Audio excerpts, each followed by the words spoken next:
of the things that Trump did very well that he never got credit for. The way that you make money when you're a federal government employee is not being a federal government employee. Like 30 years and you're a senior ranking officer and you're making $160,000 a year. Like, no, that's not what people want to do with their life, right? A junior salesperson can make $250,000. So what ends up happening is you work those 30 years so that you can build a network and so you can have very high level clearances. And those clearances don't expire the day you resign. They expire with time.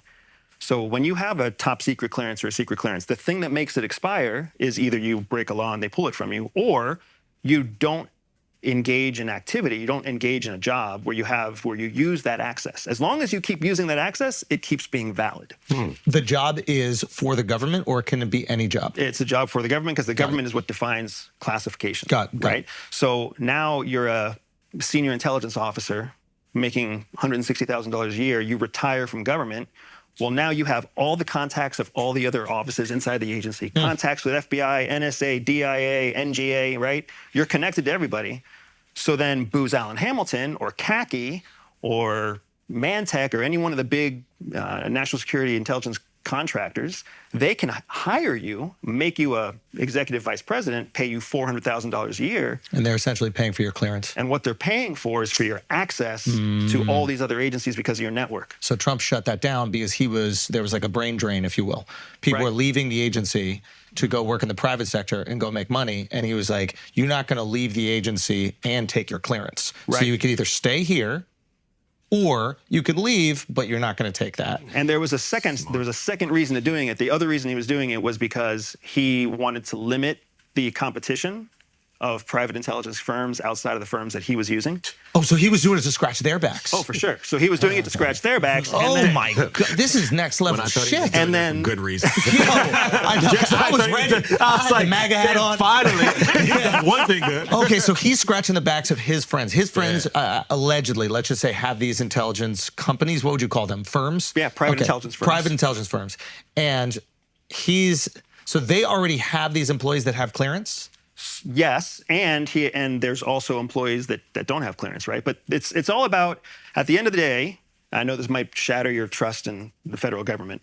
It's still a good old boys network. It's still who do you know, who do you trust, and who's going to be loyal to you when people turn on you. That's still very much how the government works. Okay.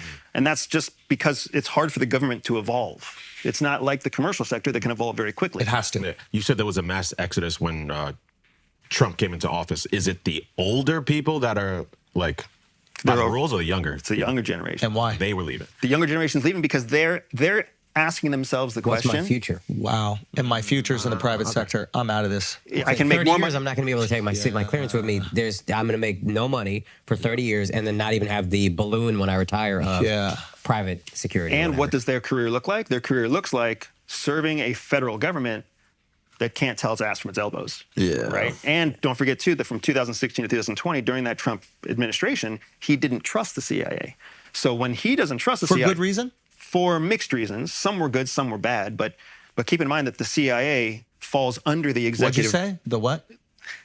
Got him! Got him! Well done. He's my asset now. This is my asset now. Let's go. Keep going. That's all it is. He's like a Pokemon? That's all it is, bro. You slowly get them to, what is it, get on board? What is it? There you go. Oh, fuck, yeah. I got worn down. That's it. But you keep in mind that CIA, right? CIA falls under the executive branch. There's 3 branches of government, right? The executive branch, the boss is the executive, the president. So when CIA isn't listening to the boss doesn't fund them. So when the boss says, I don't need you, I'm going to cut your funding, now all of a sudden your operations get cut. Everybody who's working there can't get those sexy operations that they need in order to get their promotions. Now, is that system This sucks. built? No. Because like in 20 years' time, all the government agencies are going to be shit because we're not getting any of the best young talent. But think about real quick. The system then is set up not to bring forth the best data and intelligence. It's built to satisfy the boss.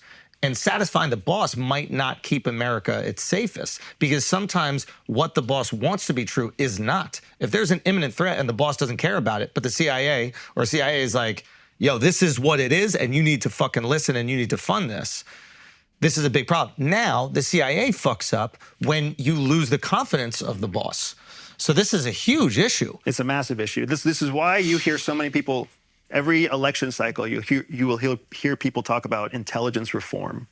This is what they're talking about. Well, question though, sorry. Can you just finish that idea though? The intelligence reform and what that means. So intelligence reform is the idea that we need to reform the way that we do intelligence. Right. Everything from our promotions process all the way through to our sharing process, to our analytical process, because what the American people trust to be a functioning, efficient vehicle, we actually call on the inside, we call it a sandbox. A sandbox. Because when you put kids into a sandbox, the most important thing is that they play nice with each other. It's more important than them being creative. It's more important than them doing anything else. And if you guys aren't getting along, then we get 9/11. Right. That's right. And the whole getting along thing becomes a cultural challenge, because now if you're a 27-year-old go-getter and you don't get along with the old guard, then they're going to start holding you back, and then you never develop until you just punch out. And that's good for them because they want more of the old guard. Right. Real quick on this reform, how would you reform it? And this might be a longer question, but how do you create a system that puts forward the most efficacious data and intelligence while at the same time doesn't alienate the boss of the organization, which is the president? Yeah. So there has to be there's checks and balances already in place. That's how the federal government, that's how our democracy works, is with checks and balances. Yep. Being able to institute checks and balances where, let's say you're a junior officer, you make a recommendation, your senior officer doesn't accept your recommendation, but there is some kind of documented process that you made what you said, right?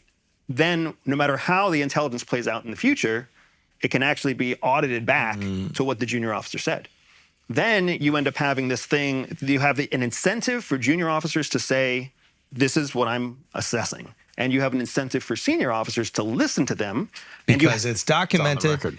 But what happens now instead is literally senior officers change junior officer reports. Wow. So I will write a report, I will send it to my middle manager. My middle manager will rewrite my report with what he thinks is important on top of what I did before it goes to you. And what's the justification for that? Because there must be. Because the idea is that the more touch points, the more it will be refined by people who have more experience. So they think it's refined, but in reality, it's a game of telephone. And what happens with the game of telephone is the information changes by the time it reaches. And there's no accountability up at the top. And then you remember there was the divide in culture. Yeah. So once you get to like a senior level officer, they were raised in the school of Cold War. So now we're talking terrorist reports. It gets passed to a middle manager who's got a little bit of terrorism experience, a little bit of Cold War experience, but it ends up in the hands of a senior manager who's really only Cold War.